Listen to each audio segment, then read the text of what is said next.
एक महत्त्वाची बातमी, भर पावसाळ्यात मनमाड रेल्वे स्थानकावर रेल्वे वॅगननं पाणी आणण्याची वेळ ओढावली आहे। देशातील महत्त्वपूर्ण स्थानक असलेल्या नाशिकच्या मनमाड रेल्वे स्थानकावर भुसावळ इथून रेल्वे वॅगननं पाणी आणण्यात आलं असून 2 वॅगनद्वारे प्रायोगिक तत्वावर हे पाणी आणण्यात आलंय।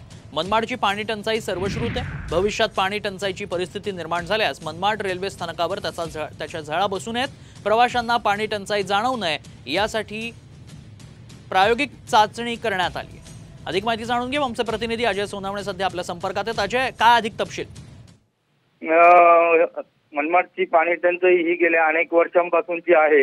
मात्र ज्या ठिकाणी मनमाड शहराला पाणी पुरवठा केला जातो पालखेडमधनं, ते जेव्हा ते रोटेशनचं पाणी येतं त्यावेळेला रेल्वे बंधारा आणि मनमाडचा साठवण तलाव हे भरले जातात।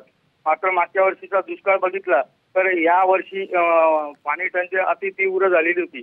यामुळे रेल्वेचे कर्मचारी असतील, वसाहती त्यांच्या, तसेच रेल्वे स्थानक असेल, त्या ठिकाणी पाण्याचा तुटवडा जाणवत होता। त्यामुळे रेल्वेने पुढे कुठेही अनुचित प्रकार घडू नये, म्हणजे पाणी टंचाई जाणवू नये म्हणून इमर्जन्सीसाठी ह्या सगळ्या गोष्टी हे केल्या आणि 2 वॅगन ज्या आहेत त्या पाण्याने त्यांनी भरून आणून ठेवलेल्या आहे की भविष्यामध्ये या पाण्याचा वापर आपल्याला करता येईल कधीतरी। नक्कीच अजय, धन्यवाद आपण दिलेल्या सगळ्या सविस्तर माहितीसाठी।